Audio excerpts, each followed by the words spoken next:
تو غزوہ حنین کے موقع پر یہ ایک اور بڑا عجیب و غریب واقعہ امت کے لیے. غزوہ حنین کے موقع پر ہی جامعہ ترمذی میں حدیث ہے، مشکات کے اندر بھی، نبی علیہ السلام جب حنین کے لیے جا رہے تھے نا تو راستے میں ایک درخت آیا جسے ذات انوات کہا جاتا تھا، اور وہ درخت تھا مشرکین عرب کے نزدیک متبرک. وہ اس کے اوپر اپنا اسلحہ لٹکاتے تھے تھوڑی دیر کے لیے، اور وہ یہ یقین رکھتے تھے کہ اس کی برکت سے ہم جنگ نہیں ہاریں گے. مشہور تھا، جس طرح یہاں پہ بھی دربار مشہور ہے نا، فلانا دربار فلاں شہر میں ہے فلاں، اس طرح وہ راستے میں وہ آیا تو ایک مشہور جگہ سی، کوئی شریف سی، ذات انوات شریف. تو جب صحابہ کرام وہاں سے گزرے نا تو صحابہ کرام نے کہا یا رسول اللہ آپ بھی ہمارے لیے کوئی اس طرح کا ایک درخت مقرر کر دیں جس پہ ہم بھی کوئی برکت حاصل کر لیں. اب یہ وہ صحابہ کہہ رہے ہیں جن کے نزدیک بت پرستی جو ہے وہ شرک ہے، کفر ہے، ان کے دماغ میں بھی ایسی کوئی بات نہیں ہے.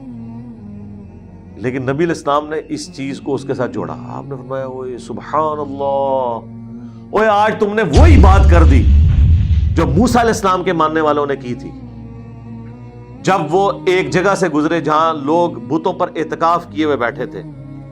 سورہ الاعراف آیت نمبر 138 کی تلاوت کی نبی علیہ السلام نے، جہاں پہ یہ واقعہ آیا ہے قرآن میں. اور انہوں نے کہا اے موسیٰ آپ ہمارے لیے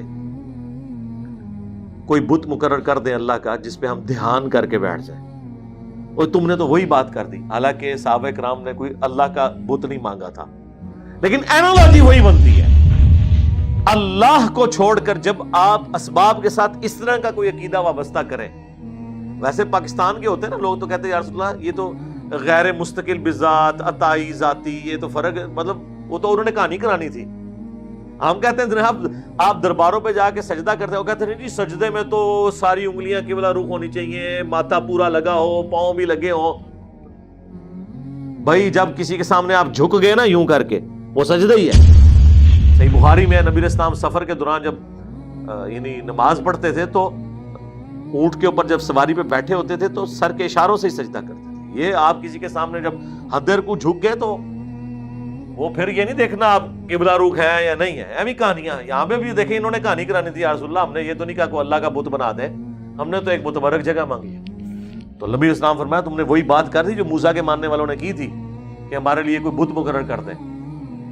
سبحان اللہ. حضرت موسیٰ علیہ السلام نے کہا سبحان اللہ، میں جاہلوں سے اللہ کی پناہ میں آتا ہوں. تو نبی علیہ السلام نے فرمایا تم بھی وہی کام کرنا شروع کر دو گے جو اگلوں نے کیے، قدم با قدم بالشت بر بالشت. اور یہ جو حصہ ہے نا یہ بخاری مسلم میں بھی ہے کہ تم بھی اگلے لوگوں کے طریقے پہ چل پڑو گے، قدم با قدم بالشت بر بالشت، حتیٰ کہ ان میں سے کوئی گوہ کے سوراخ میں داخل ہوا تو تم بھی وہی کام کرو گے.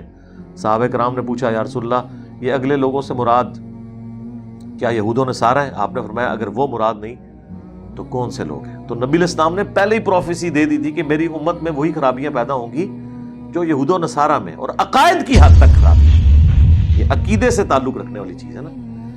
یہاں لوگ یہ حدیث جب بیان کرتے ہیں کہتے ہیں اس سے مراد یہود و نصارہ کا فیشن ہے، تو پھر ہم انہیں کہتے ہیں رکو ذرا صبر کرو، جامعہ ترمذی میں موجود ہے کہ یہ اس درخت شریف کے بارے میں بات ہوئی تھی، ذات انوات شریف، ٹھیک ہے، کہ صحابہ کرام نے کہا تھا ہمارے لیے بھی کوئی شریف مقرر کر دیں، کوئی جگہ شریف.